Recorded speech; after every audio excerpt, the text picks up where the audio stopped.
Hello and a very warm welcome. You're watching Voicepkdotnet. I'm Munize Jahangir reporting from the Convention Center in Islamabad on the Islamabad talks, peace talks between Iran and the United States, facilitated and mediated by Pakistan. I have with me the former ambassador to the United States, Sardar Masood Khan, who's also been the president of the Azad Jammu Kashmir and is a seasoned diplomat.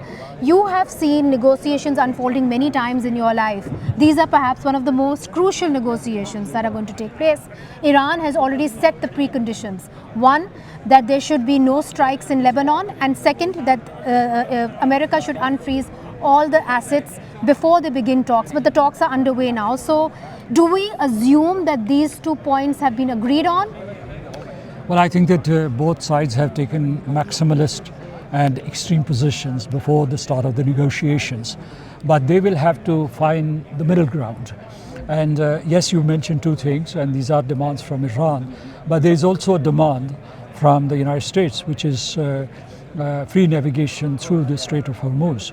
And these are the preliminary obstacles which have to be removed. The deck has to be cleared before they can go on to discuss substantive items on their agenda.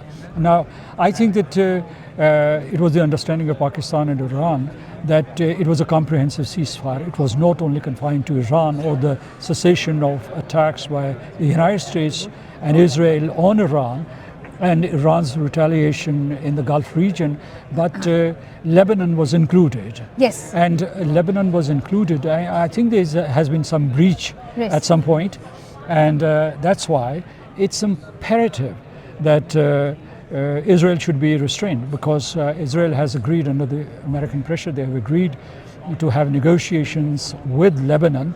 But I think that the Israeli Prime Minister is not investing his political will or intent to go ahead with these negotiations. These are cosmetic. He said that only the ambassadors in Washington, the Israeli and so the you doubt Lebanese... you doubt the American influence on the Israelis to convince them to stop bombing Lebanon? That may be a sticking point. Well, having lived in the United States for a very long time, I think Israel has outsized influence in the United States of America, and while they are partners and strategic partners, America can listen to Israel, but Israel doesn't necessarily listen to the United States. That's very so interesting. that's the dilemma there, because the Israeli lobby has penetrated into US Congress, US administration, all decision-making institutions. So this is a predicament for the international community, also for the Americans. What has happened in the recent past is that American citizenry on a large scale has spoken against this kind of relationship. Yes. But it doesn't mean that their voices would make a difference in Congress or in the administration, because it didn't happen. It didn't alter America's posture during the Gaza operations. So what are you expecting out of these talks? What are the low-hanging fruits? What do you think at the end of these talks we will achieve? Well, the low-hanging fruits are, one, that this ceasefire should be extended, or this should be made permanent, because there's no point in meeting if there's resumption of hostilities after a fortnight. Second is that there should be a nuclear agreement, because the Iranian side has deposited its version of a flexible, pared back version, which is meeting the American conditions, and it has agreed to enrich its uranium under the NPT, Non-Proliferation Treaty, up to 3.6%. This is a big concession. From 60%, they will come to 3.6%. And this enrichment would be used for medicinal purposes, medicine, also for agriculture, for energy. And the third thing should be that... But that was already agreed on. No, it was not agreed. In fact, I mean, while... It was in the pipelines? It was in the pipeline, and the Americans... bombed Iran at the behest of Israel. So they were close to an agreement on that before they bombed Iran? This is what the Omanese foreign minister says, that they were close, and that Steve Witkoff and Jared Kushner gave this impression that they were amenable to accepting these proposals.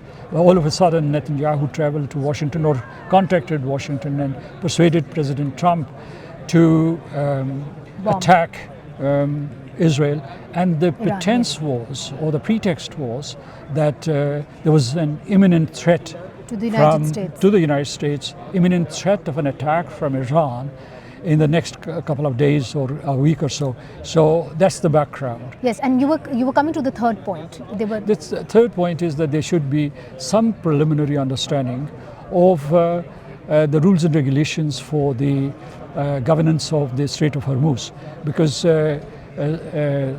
Strait of Hormuz is a choke point which has become a chokehold now, and it is holding the entire international community, international economy hostage. And the volatility that you see in international markets is because of the Strait of Hormuz. But it's international waters, so what agreement could they come on? Well, let me tell you that there is UN Convention on the Law of the Sea. Yes. According to that, there should be no fees for oil containers or other ships passing through the straits. Yes. For instance, there's the Strait of Malacca, there's Strait of Gibraltar, there's also the Bab el-Mandeb Strait or Danish Strait, and then you have Turkish Straits. Yes. Now, all these straits do not charge any fees or tolls. So if the Iran has asserted its sovereign right on the Strait of Hormuz, of course, then Oman is also a stakeholder, because they are bang opposite. I mean, their territory. And they have a treaty of sorts.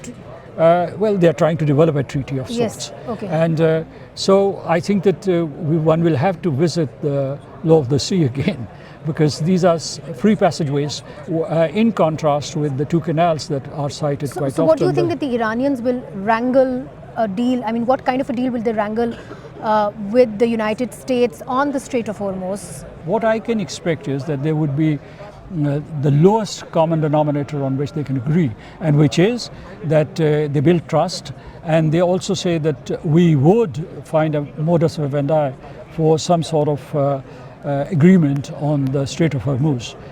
Traditionally, whenever the talks between the United States and Iran have taken place in Geneva in various venues, they have taken a long time to resolve even the initial technical issues.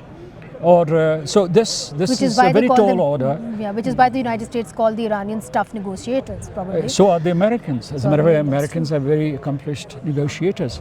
So, but the real success of Iran right now is, I mean, the United States is the strongest army in the world.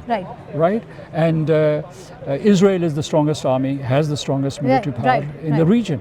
But Iran's success is that despite this war imposed on them by United States and Israel, Iran has survived not fully, but to a great extent, and is still standing on its feet. And the governance structure there in the Vilayat of Faqih is still intact. Is in place. But you have served in China also as an ambassador from Pakistan. How do you see China's role in all of this? Do you think that China is somewhere looming there on top of all of us, kind of being a guarantor for Iran, ensuring that Iran delivers on its promises here in Islamabad during the Islamabad talks? China is a direct participant. It has sent messages to Washington, to Tehran, so I think behind the scenes it has been working on easing tensions, diffusing tensions, and putting an end to the war. More importantly, it signed or issued a joint communique, five-point joint communique with Pakistan, which gives a roadmap for end to war, starting of dialogue, and addressing these issues between the United States and Iran definitively. So you talked about guarantors, and it would not only be China, it would be the Russian Federation, it would also be the European countries, particularly the United Kingdom, France and Germany, the European Council, and most importantly, America, because America has to be the ultimate guarantor. And if America agrees, then they will have to take this agreement to the United Nations Security Council, which can endorse its acceptance of this agreement. And if the United States takes it back to the UN Security Council, it won't exercise veto against an agreed proposal. So whatever happens in Islamabad here whatever comes out will be taken to the United Nations so that all Should of be taken to the should be taken, should be taken. Yeah. The ideal situation is that it should have the stamp of the United Nations, so it's acceptable to all stakeholders. And you see at the end of it three things happening: a possible agreement on the Strait of Hormuz, some kind of a negotiated settlement on Iran's nuclear program, and the end of sanctions on Iran, or partial end of sanctions on Iran, which will pave the way maybe for the IPI pipeline if we do make friends with the Indians? Two things. One is that they should also establish follow-up mechanisms, and if because some of the issues are very complicated and they would require technical input. For instance, Iran's nuclear program, also some other issues, the Strait of Hormuz and so on. So if there are follow-up mechanisms, they decide to have follow-up meetings and follow-up mechanisms, Pakistan can host them, or they can happen elsewhere. Given the background of Pakistan's diplomacy, Pakistan would be an ideal position. But your second point was IP, Iran-Pakistan gas pipeline. And I think that the moment sanctions are lifted, Pakistan would be an instant beneficiary. Why? Because we have stopped infrastructure development on our side, but Iran has completed 80 to 90% of their share of work and on the infrastructure. We are in an international and court. You will have to just connect the two sides, and Pakistan would start working on this aggressively, and we will have massive relief. Let me tell you, while talking to you, let me tell you, the finance minister of Saudi Arabia is today in Islamabad. Yes. They're very significant. And the news emanating from the Saudi Arab outlets suggests that they are interested in investing $10 million in Gwadar for an oil refinery project.